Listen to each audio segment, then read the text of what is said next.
Good afternoon and welcome to Winchester News Online. I'm Alice Barnes and coming up today, County Council close to bankruptcy with a multi-million pound hole in the budget. The Marshall Rose Library is being refurbished and a celebration of women across the city.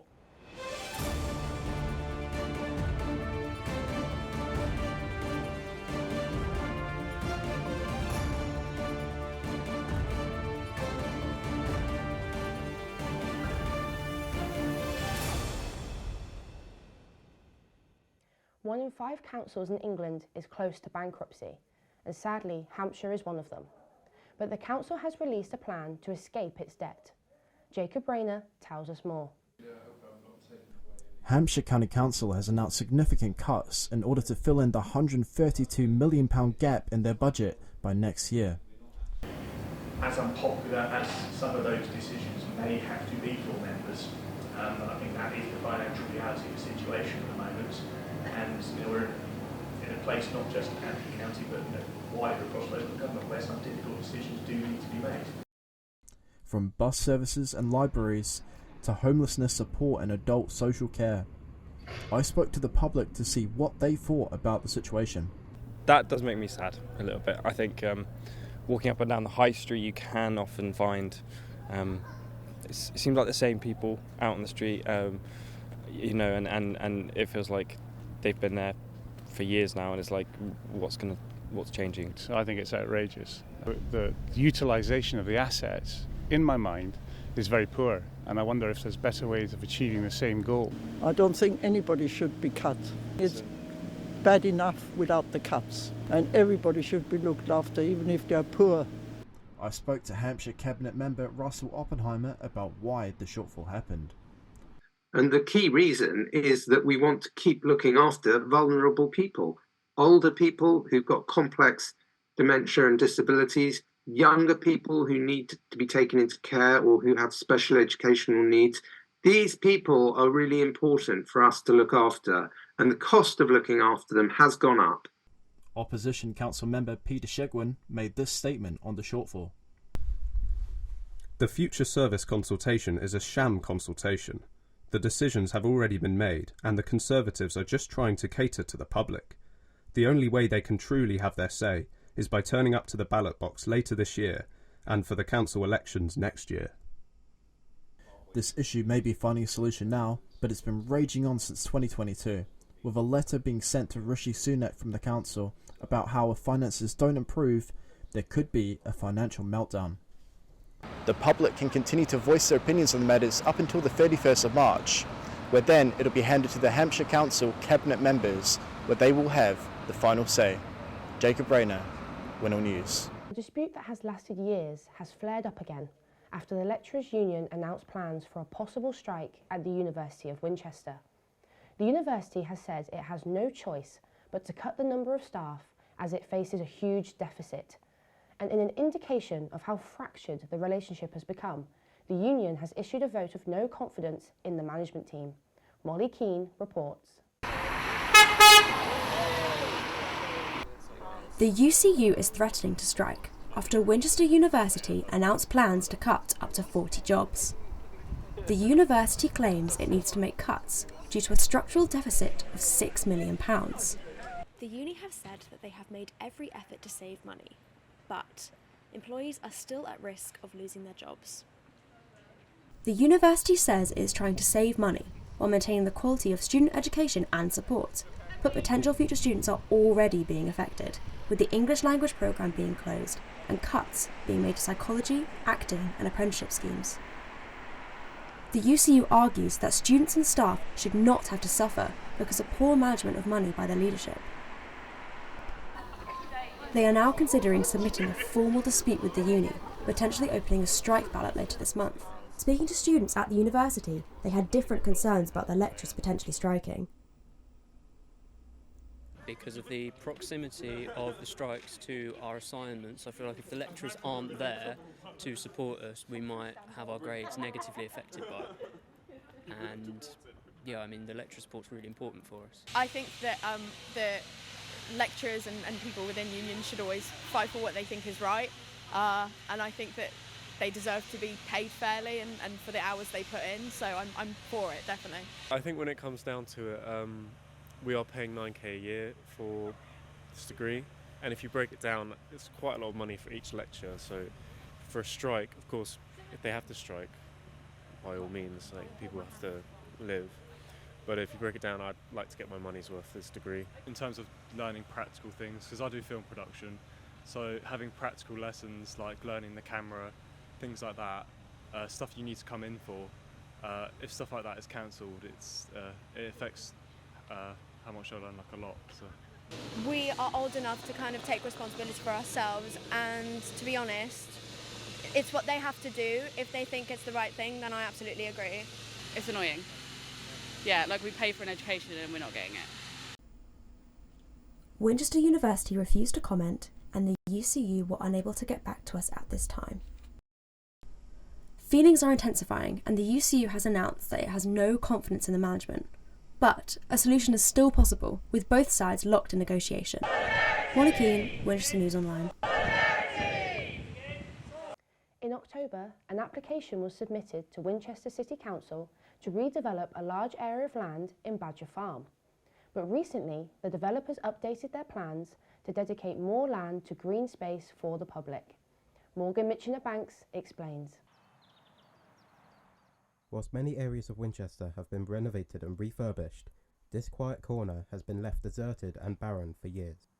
This is Bushville Camp, an old World War II army barracks which has been left out of use since the 1970s, and now is home to many plants and wildlife which roam these deserted grounds.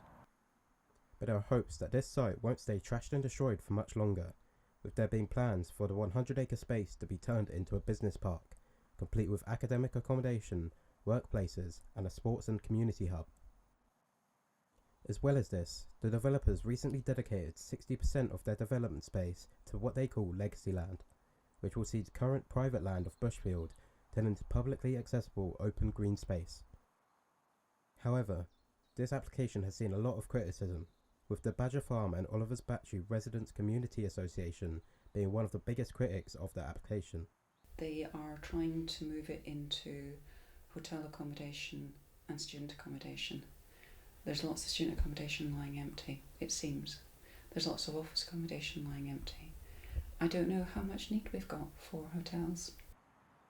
However, not everyone has been opposed to the plan, with the Oliver's Battery Parish Council supporting most of the ideas proposed. The fact it's a brownfield site makes it much more favourable than a greenfield site as a starting point. The second, probably most important thing is what they're actually describing as legacy land. So that would be a big factor, a big positive factor. We contacted the developers, Meeting Place Consultation, to comment on the project, but they declined. The outcome of the application is set to be determined this spring, but construction won't begin until late 2025, meaning there's still plenty of time for the locals to have their say and make the most out of this forgotten land. Morgan Mitchener-Banks, Winchester News Online. The University of Winchester is getting a new look. The 18-month-long refurbishment is set to be unveiled by next spring. Nicolette Grace reports. The Marshall Rose Library is getting a new look as the latest part of its refurbishment is set to be unveiled by this summer. The 18-month-long project, funded by the Office of Students, is giving a huge upgrade to the already existing building, with features like a new lift, innovative bookshelving, and a dedicated space to eat.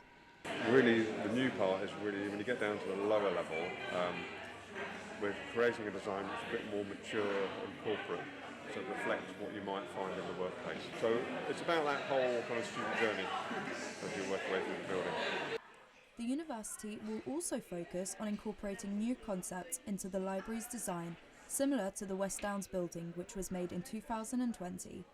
Since construction, which began last year, is well underway, the university is excited about the new opportunities that students will get to experience. Professional lights, professional sound, you press a button and you can be your best self. The technology does the rest for you. And that's what we're trying to do, is make a space where you can find your skills and practice those things. Though there is plenty of work still to be done, the entire project is due to be finished by this time next year. Nicolette Grace, Winchester News Online. Last week we celebrated International Women's Day. I attended a campus exhibition which showcased the talents and life works of 6 Victorian women that championed women's rights. But first, we go to Alexandra Stapleton, who went along to a different exhibition in Winchester City Centre, which focused on using different art forms to express their support. On the day that women are celebrated around the world, an art centre in Winchester had filled its walls, capturing the essence of womanhood through the works of University of Winchester students. Each piece of work had a unique story, with artwork representing empowerment, accomplishments and diversity. Having International Women's Day is such an important moment to mark and celebrate those female voices that have spoken out, spoken for, created, inspired, and allowed women to be central in people's conversations. In addition to the exhibition, the Nutshell in Winchester also performed a play called Maryland by Lucy Kirkwood, which reflected on the murders of Sarah Everard, Sabina Nessa, Beba Henry and Nicole Smallman, and deals with violence against women. And now, having the opportunity to do it with more people, it really, you just get to feel in the most intimate way, and then in the most, this is a universal experience. Having seen the inspiring work done by university students for this event for International Women's Day, we wonder what they will do for next year. This is Alexandra Stapleton, Winchester News Online. The Women of Winchester, an exhibition curated by the Events Management course here at the university. The exhibition shines a light on 6 incredible Victorian women that were academics, writers, ambassadors, and so much more. Josephine Butler, an English feminist who spent years battling to raise the age of consent from 13 to 16. Laura Ridding, who founded the National Union of Women Workers in 1885. Charlotte Mobley, an English academic and first principal of St Hugh's College in Oxford. What these women fought for centuries ago still affects society and women today. Part of the module we need to do a live brief with them, and we want to give the students a live brief to be involved in the International Women's Day celebrations. A number of them did very well in researching that particular woman, what they did in their day, which is sometimes the 1800s, and then giving a real world impact of how that applies today. And there's some very clear, interesting stories of how life is better today and more equal today because of the work of some of these women. I think that's led to some really interesting, fun exhibition stalls, and I think also the way they've done it is very tasteful. I mean, some of the stories of these particular women, of course, are not being good in terms of what they've had to sometimes suffer through and what they've experienced in their day. And I think the way they've sold that to us has been really inspiring, in terms of how it has made life better today.